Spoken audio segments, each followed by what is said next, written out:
ॐ श्रीगणेशाय नमः।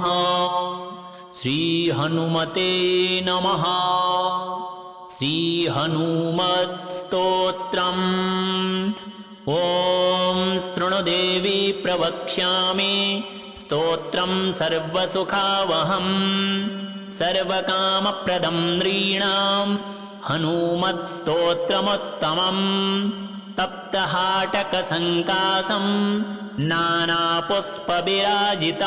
यद्बालार्कवदनं त्रिनेत्रं कुण्डलोज्ज्वलं मौञ्जीकौपीनकं हेम मययज्ञोपवीतिनं पिङ्गलाक्षं महाकायं टङ्कशैलेन्द्रधारिणं मूर्तित्रयात्मकं वीरं महाशौर्यं महाहनुम् हनुमन्तं वायुसूनं नमामि ब्रह्मचारिणं त्रिवर्णाक्षरमन्त्रस्थं जपाकुसुमसन्निभं नानाभूषणसंयुक्त माञ्जनेयं नमाम्यहम् पञ्चाक्षरस्थितिं देवं नीलनीरदसन्निभं पूजितं सर्वदेवैस्तो राक्षसारिं नमाम्यहम् अचलद्युतिसङ्कासं सर्वलङ्कारभूषितं षडक्षरयुतं देवं नमामि ब्रह्मचारिणं सप्तवर्णमयं देवं हरीशं तं सुरार्चितं सुन्दरस्याब्जसंयुक्तं त्रिनेत्रं तं नमाम्यहम् अष्टादशाधिपं देवं हेमवर्णं महातनुम्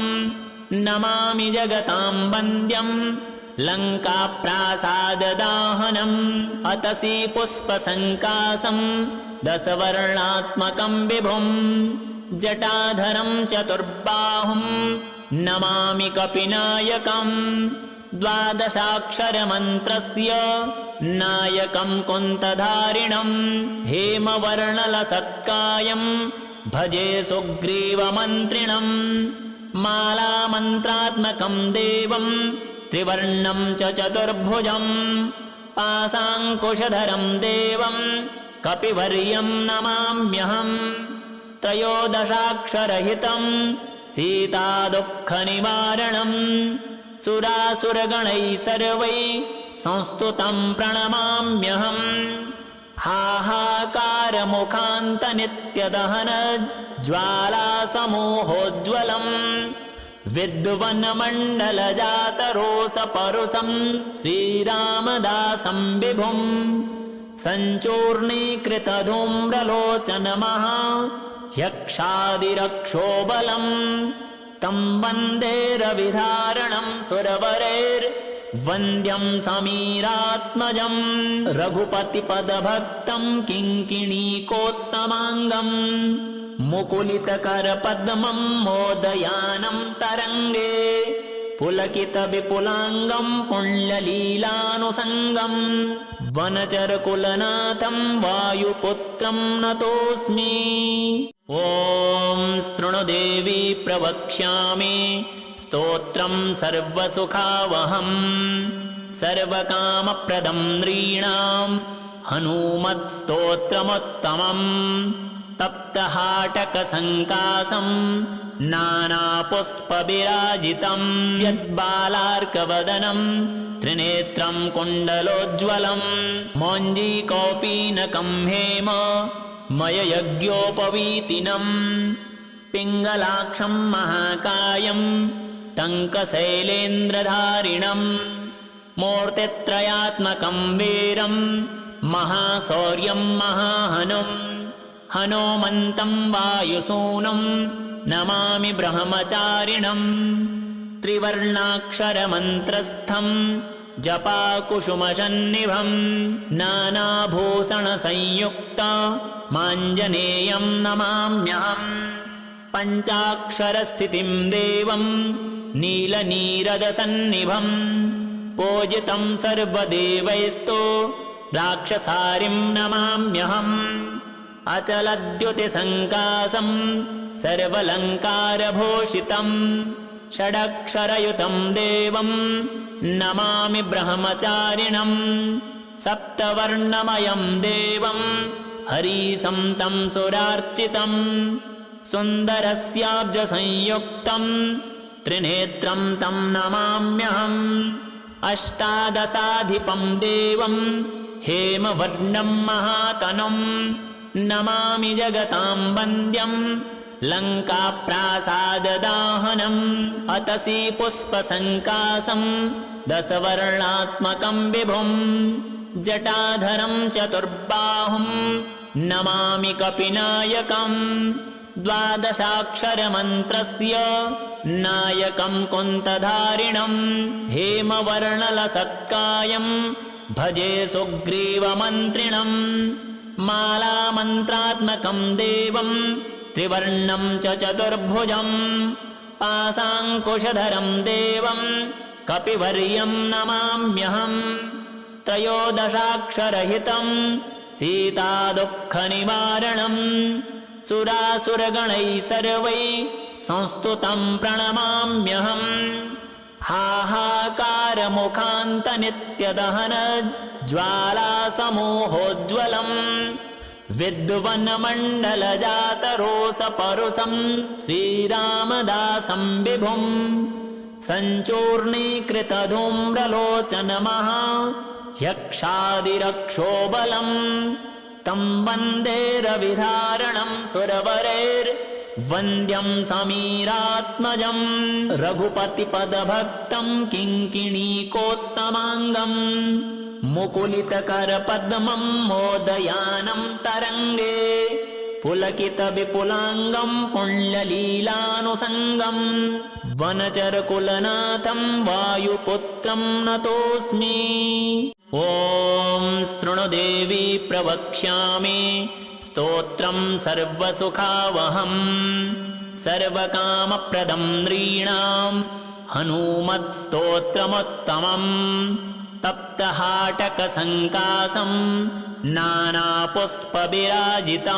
यद्बालार्कवदनं त्रिनेत्रं कुण्डलोज्ज्वलं मौञ्जीकौपीनकं हेम मययज्ञोपवीतिनं पिङ्गलाक्षं महाकायं टङ्कशैलेन्द्रधारिणं मूर्तित्रयात्मकं वीरं महाशौर्यं महाहनुं हनूमन्तं वायुसूनं नमामि ब्रह्मचारिणं त्रिवर्णाक्षरमन्त्रस्थं जपाकुसुमसन्निभं नानाभूषणसंयुक्ता माञ्जनेयं नमाम्यहम् पञ्चाक्षरस्थितिं देवं नीलनीरदसन्निभं पूजितं सर्वदेवैस्तो राक्षसारिं नमाम्यहम् अचलद्युतिसङ्कासं सर्वलङ्कारभूषितं षडक्षरयुतं देवं नमामि ब्रह्मचारिणं सप्तवर्णमयं देवं हरीशं तं सुरार्चितं सुन्दरस्याब्जसंयुक्तं त्रिनेत्रं तं नमाम्यहम् अष्टादशाधिपं देवं हेमवर्णं महातनुं नमामि जगतां वन्द्यं लङ्काप्रासाददाहनम् अतसी पुष्पसङ्कासं दशवर्णात्मकं विभुं जटाधरं चतुर्बाहुं नमामि कपिनायकम् द्वादशाक्षरमन्त्रस्य नायकं कुन्तधारिणं हेमवर्णलसत्कायं भजे सुग्रीवमन्त्रिणं मालामन्त्रात्मकं देवं त्रिवर्णं च चतुर्भुजं पाशाङ्कुशधरं देवं कपिवर्यं नमाम्यहम् त्रयोदशाक्षरहितं सीतादुःखनिवारणं सुरासुरगणैः सर्वैः संस्तुतं प्रणमाम्यहम् हाहाकारमुखान्तनित्यदहन ज्वालासमूहोज्ज्वलं विद्वन्मण्डलजातरोषपरुषं श्रीरामदासं विभुं सञ्चूर्णीकृतधूम्रलोचनमः ह्यक्षादिरक्षोबलम् तं वन्दे रविधारणं सुरवरैर्वन्द्यं समीरात्मजम् रघुपतिपदभक्तं किङ्किणीकोत्तमाङ्गम् मुकुलितकरपद्मं मोदयानं तरङ्गे पुलकितविपुलाङ्गं पुण्यलीलानुसङ्गम् वनचरकुलनाथं वायुपुत्रं नतोऽस्मि। ॐ शृणुदेवी प्रवक्ष्यामि स्तोत्रं सर्वसुखावहं सर्वकामप्रदं नृणां हनूमत्स्तोत्रमुत्तमम् तप्तहाटकसङ्कासं नानापुष्पविराजितं यद्बालार्कवदनं त्रिनेत्रं कुण्डलोज्ज्वलं मौञ्जीकौपीनकं हेम मययज्ञोपवीतिनं पिङ्गलाक्षं महाकायं टङ्कशैलेन्द्रधारिणं मूर्तित्रयात्मकं वीरं महाशौर्यं महाहनुम् हनोमन्तं वायुसूनं नमामि ब्रह्मचारिणं त्रिवर्णाक्षरमन्त्रस्थं जपाकुसुमसन्निभं नानाभूषणसंयुक्त माञ्जनेयं नमाम्यहम् पञ्चाक्षरस्थितिं देवं नीलनीरदसन्निभं पूजितं सर्वदेवैस्तो राक्षसारिं नमाम्यहम् अचलद्युतिसङ्कासं सर्वलङ्कारभूषितं षडक्षरयुतं देवं नमामि ब्रह्मचारिणं सप्तवर्णमयं देवं हरीशं तं सुरार्चितं सुन्दरस्याब्जसंयुक्तं त्रिनेत्रं तं नमाम्यहम् अष्टादशाधिपं देवं हेमवर्णं महातनुं नमामि जगतां वन्द्यं लङ्काप्रासाददाहनम् अतसी पुष्पसङ्कासं दशवर्णात्मकं विभुं जटाधरं चतुर्बाहुं नमामि कपिनायकं द्वादशाक्षरमन्त्रस्य नायकं कुन्तधारिणं हेमवर्णलसत्कायं भजे सुग्रीवमन्त्रिणं मालामन्त्रात्मकं देवं त्रिवर्णं च चतुर्भुजं पाशाङ्कुशधरं देवं कपिवर्यं नमाम्यहम् त्रयोदशाक्षरहितं सीतादुःखनिवारणं सुरासुरगणैः सर्वैः संस्तुतं प्रणमाम्यहम् हाहाकारमुखान्तनित्यदहन ज्वालासमूहोज्ज्वलम् विद्वन्मण्डलजातरोषपरुषं श्रीरामदासं विभुं सञ्चूर्णीकृतधूम्रलोचनमहा ह्यक्षादिरक्षोबलं तं वन्दे रविधारणं सुरवरैर्वन्द्यं समीरात्मजं रघुपतिपदभक्तं किङ्किणीकोत्तमाङ्गम् मुकुलितकरपद्मं मोदयानं तरङ्गे पुलकितविपुलाङ्गं पुण्यलीलानुसङ्गम् वनचरकुलनाथं वायुपुत्रं नतोऽस्मि। ॐ शृणुदेवी प्रवक्ष्यामि स्तोत्रं सर्वसुखावहं सर्वकामप्रदं नृणां हनूमत्स्तोत्रमुत्तमम् तप्तहाटकसङ्कासं नानापुष्पविराजितं यद्बालार्कवदनं त्रिनेत्रं कुण्डलोज्ज्वलं मौञ्जीकौपीनकं हेम मययज्ञोपवीतिनं पिङ्गलाक्षं महाकायं टङ्कशैलेन्द्रधारिणं मूर्तित्रयात्मकं वीरं महाशौर्यं महाहनुम् हनोमन्तं वायुसूनं नमामि ब्रह्मचारिणं त्रिवर्णाक्षरमन्त्रस्थं जपाकुसुमसन्निभं नानाभूषणसंयुक्त माञ्जनेयं नमाम्यहम् पञ्चाक्षरस्थितिं देवं नीलनीरदसन्निभम् पूजितं सर्वदेवैस्तो राक्षसारिं नमाम्यहम् अचलद्युतिसङ्कासं सर्वलङ्कारभूषितं षडक्षरयुतं देवं नमामि ब्रह्मचारिणम् सप्तवर्णमयं देवं हरीशं तं सुरार्चितं सुन्दरस्याब्जसंयुक्तं त्रिनेत्रं तं नमाम्यहम् अष्टादशाधिपं देवं हेमवर्णं महातनुं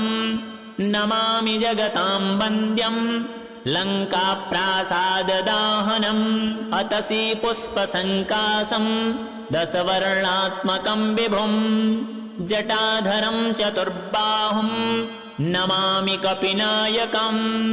द्वादशाक्षरमन्त्रस्य नायकं कुन्तधारिणम् हेमवर्णलसत्कायं भजे सुग्रीवमन्त्रिणम् मालामन्त्रात्मकं देवं त्रिवर्णं च चतुर्भुजं पाशाङ्कुशधरं देवं कपिवर्यं नमाम्यहम् त्रयोदशाक्षरहितं सीतादुःखनिवारणम् सुरासुरगणैः सर्वैः संस्तुतं प्रणमाम्यहम् हाहाकारमुखान्तनित्यदहन ज्वालासमूहोज्ज्वलम् विद्वन्मण्डलजातरोषपरुषं श्रीरामदासं विभुम् सञ्चूर्णीकृतधूम्रलोचनमः ह्यक्षादिरक्षोबलम् तं वन्दे रविधारणं सुरवरैर्वन्द्यं समीरात्मजं रघुपतिपदभक्तं किङ्किणीकोत्तमाङ्गम् मुकुलितकरपद्मं मोदयानं तरङ्गे पुलकितविपुलाङ्गं पुण्यलीलानुसङ्गं वनचरकुलनाथं वायुपुत्रं नतोऽस्मि ॐ शृणुदेवी प्रवक्ष्यामि स्तोत्रं सर्वसुखावहं सर्वकामप्रदं नृणां हनूमत्स्तोत्रमुत्तमम् तप्तहाटकसङ्कासं नानापुष्पविराजितं यद्बालार्कवदनं त्रिनेत्रं कुण्डलोज्ज्वलं मौञ्जीकौपीनकं हेम मययज्ञोपवीतिनं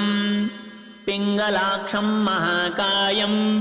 टङ्कशैलेन्द्रधारिणं मूर्तित्रयात्मकं वीरं महाशौर्यं महाहनुम् हनूमन्तं वायुसूनं नमामि ब्रह्मचारिणम् त्रिवर्णाक्षरमन्त्रस्थं जपाकुसुमसन्निभं नानाभूषणसंयुक्त माञ्जनेयं नमाम्यहम् पञ्चाक्षरस्थितिं देवं नीलनीरदसन्निभं पूजितं सर्वदेवैस्तो राक्षसारिं नमाम्यहम् अचलद्युतिसङ्कासं सर्वलङ्कारभूषितं षडक्षरयुतं देवं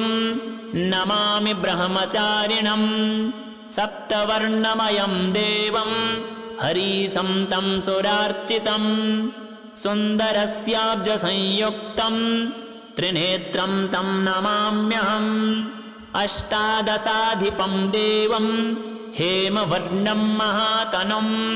नमामि जगतां वन्द्यं लङ्काप्रासाददाहनम् अतसी पुष्पसङ्कासं दशवर्णात्मकं विभुं जटाधरं चतुर्बाहुं नमामि कपिनायकम् द्वादशाक्षरमन्त्रस्य नायकं कुन्तधारिणं हेमवर्णलसत्कायं भजे सुग्रीवमन्त्रिणम् मालामन्त्रात्मकं देवं त्रिवर्णं च चतुर्भुजं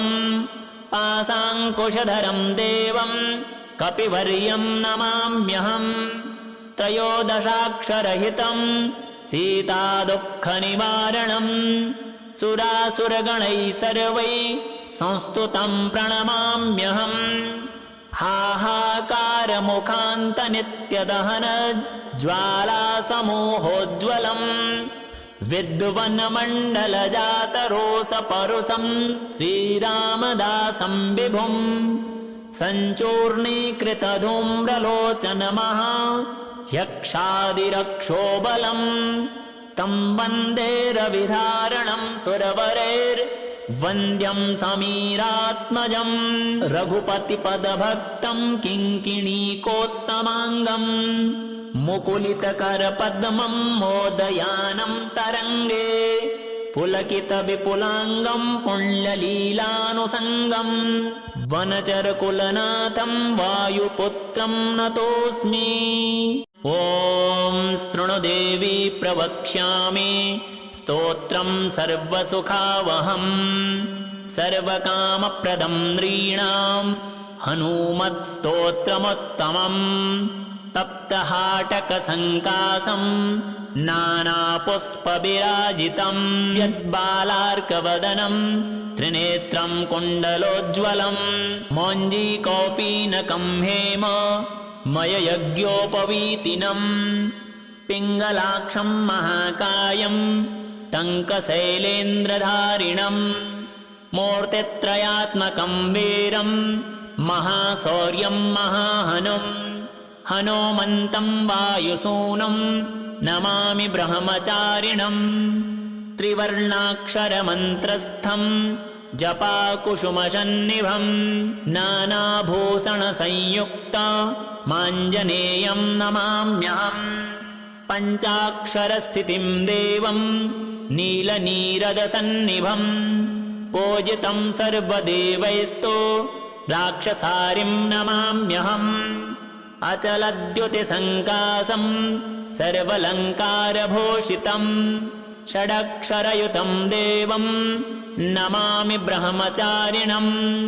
सप्तवर्णमयं देवं हरीशं तं सुरार्चितं सुन्दरस्याब्जसंयुक्तं त्रिनेत्रं तं नमाम्यहम्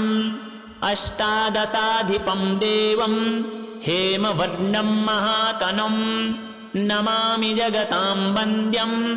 लङ्काप्रासाददाहनम् अतसी पुष्पसङ्कासं दशवर्णात्मकं विभुं जटाधरं चतुर्बाहुं नमामि कपिनायकम्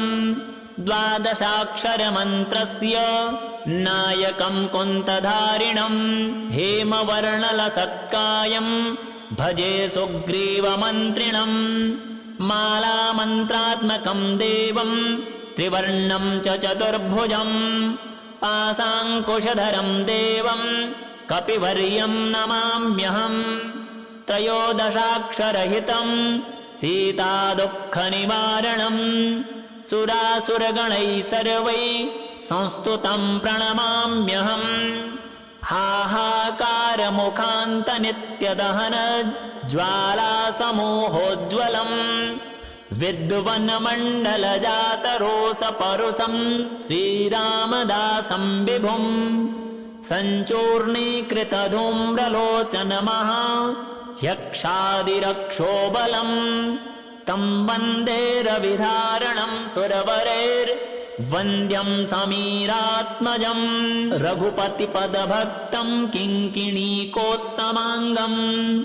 मुकुलितकरपद्मं मोदयानं तरङ्गे पुलकितविपुलाङ्गं पुण्यलीलानुसङ्गम् वनचरकुलनाथं वायुपुत्रं नतोऽस्मि। ॐ शृणुदेवी प्रवक्ष्यामि स्तोत्रं सर्वसुखावहं सर्वकामप्रदं नृणां हनूमत्स्तोत्रमुत्तमम् तप्तहाटकसङ्कासं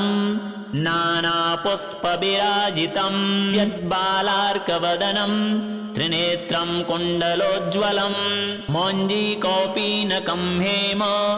मययज्ञोपवीतिनं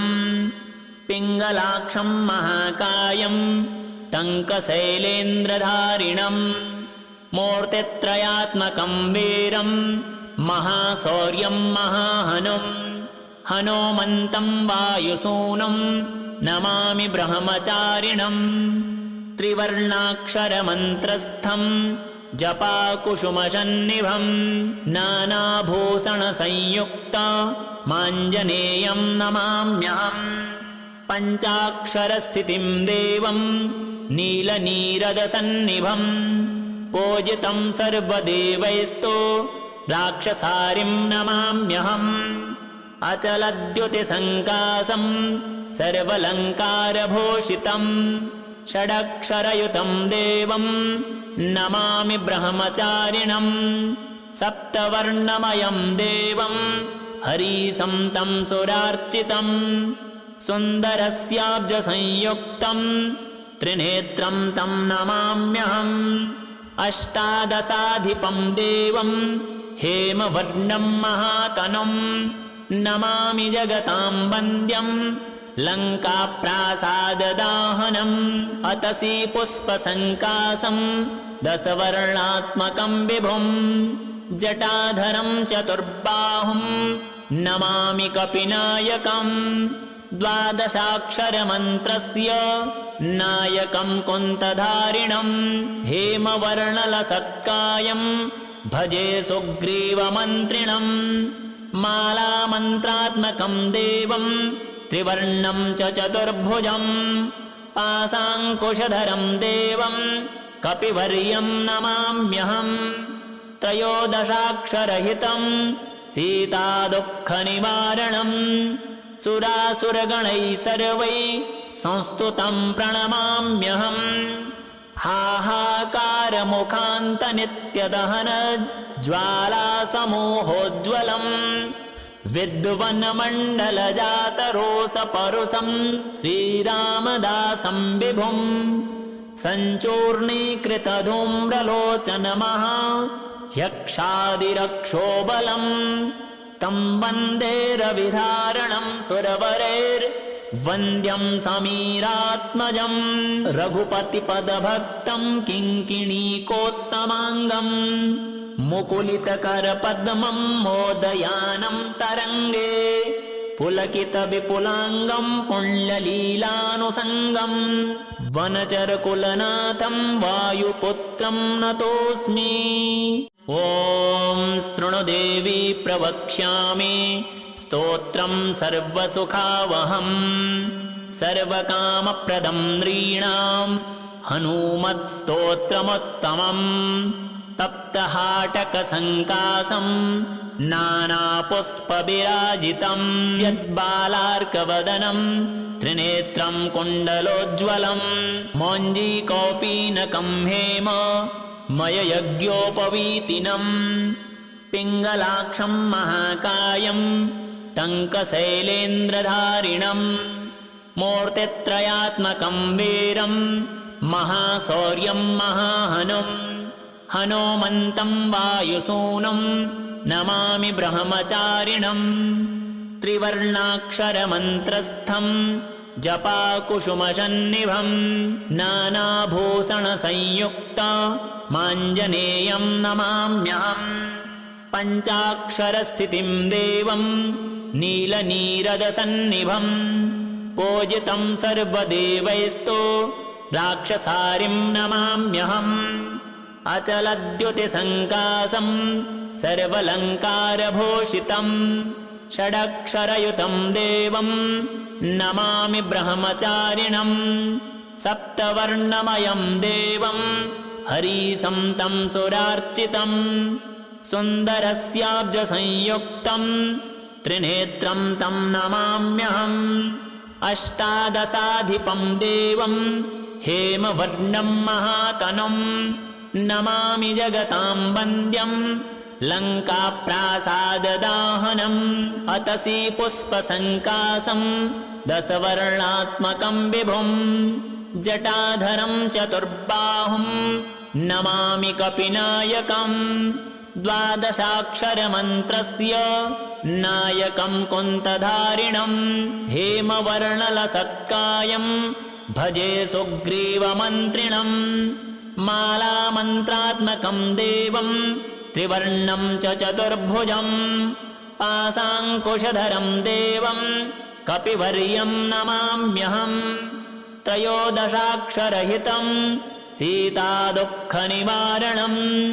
सुरासुरगणैः सर्वैः संस्तुतं प्रणमाम्यहम् हाहाकारमुखान्तनित्यदहन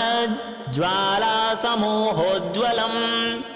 विद्वन्मण्डलजातरोषपरुषं श्रीरामदासं विभुम् सञ्चूर्णीकृतधूम्रलोचनमहा यक्षादिरक्षोबलम् तं वन्दे रविधारणं सुरवरैर्वन्द्यं समीरात्मजम्